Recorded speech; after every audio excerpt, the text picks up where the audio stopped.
Hi all, welcome to football arena. ഈ world കപ്പിൽ വേണ്ടത്ര അവസരങ്ങൾ നെയ്മർ ജൂനിയർക്ക് ലഭിച്ചിരുന്നില്ല. പരിക്കിൻ്റെ പ്രശ്നങ്ങൾ അദ്ദേഹത്തിനുണ്ടായിരുന്നു.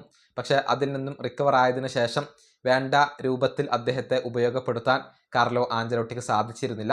അതിൻ്റെ പേരിൽ ആഞ്ചലോട്ടിക്ക് ബ്രസീലിൽ നിന്നും വിമർശനങ്ങൾ ഏൽക്കേണ്ടി വരികയും ചെയ്തിരുന്നു. ഏതായാലും 2016 ഒളിമ്പിക്സിൽ ബ്രസീലിനെ പരിശീലിപ്പിച്ച വ്യക്തിയാണ് റോജേറിയോ മിക്കെയിൽ.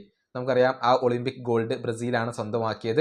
അന്ന് നെയ്മറെ പരിശീലിപ്പിച്ച ഒരു വ്യക്തിയാണ് റോജേറിയോ മിക്കെയിൽ.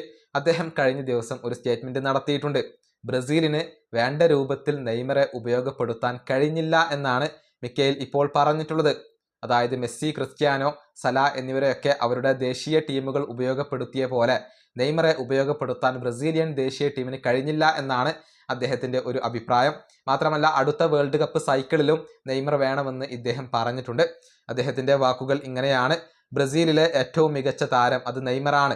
ആഞ്ചലോട്ടിയെ കുറിച്ച് സംസാരിക്കാനോ അദ്ദേഹത്തിന് ഉപദേശങ്ങൾ നൽകാനോ ഞാൻ ആളല്ല. പക്ഷെ നെയ്മറെ നല്ല രീതിയിൽ ഉപയോഗപ്പെടുത്താൻ നമുക്ക് കഴിഞ്ഞിട്ടില്ല. മെസ്സി, സല, ക്രിസ്ത്യാനോ എന്നിവരെ പോലെയൊക്കെ ഉപയോഗപ്പെടുത്താൻ സാധിക്കുമായിരുന്ന ഒരു താരമാണ് നെയ്മർ. അടുത്ത വേൾഡ് കപ്പ് വരെ നെയ്മർ ഉണ്ടായിരിക്കാൻ ഞാൻ ആഗ്രഹിക്കുന്നു. നെയ്മർ ഉണ്ടെങ്കിൽ കളി കാണാൻ ഞാൻ ടിക്കറ്റ് എടുക്കും. നെയ്മർ ഇല്ലെങ്കിൽ ബ്രസീലിന്റെ മത്സരങ്ങൾ കാണാൻ ഞാൻ പോവാറില്ല. മിനിമം കണ്ടീഷനിൽ നെയ്മർ ഉണ്ടെങ്കിൽ ഞാൻ ആ സ്റ്റേഡിയത്തിലെത്തും. ഇതാണ് 2016 ഒളിമ്പിക്സിൽ ബ്രസീലിനെ പരിശീലിപ്പിച്ച റോജേറിയോ മിക്കെയിൽ ഇപ്പോൾ പറഞ്ഞിട്ടുള്ളത്. ഏതായാലും നെയ്മർ ജൂനിയർക്ക് ഇത്തവണ വേണ്ടത്ര അവസരങ്ങൾ ലഭിക്കാത്തത് ആരാധകരെ വലിയ രൂപത്തിൽ നിരാശരാക്കിയിട്ടുണ്ട്.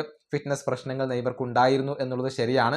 പക്ഷേ നോർവേക്കെതിരെയുള്ള മത്സരത്തിന്റെ സ്റ്റാർട്ടിംഗ് 11-ലൊക്കെ നെയ്മർ ജൂനിയർ ഉണ്ടായിരുന്നുവെങ്കിൽ വ്യത്യസ്തമായ ഒരു റിസൾട്ട് ബ്രസീലിന് ലഭിക്കുമായിരുന്നു എന്നാണ് ഭൂരിഭാഗം വരുന്ന ആരാധകരും ഇപ്പോഴും വിശ്വസിക്കുന്നത്.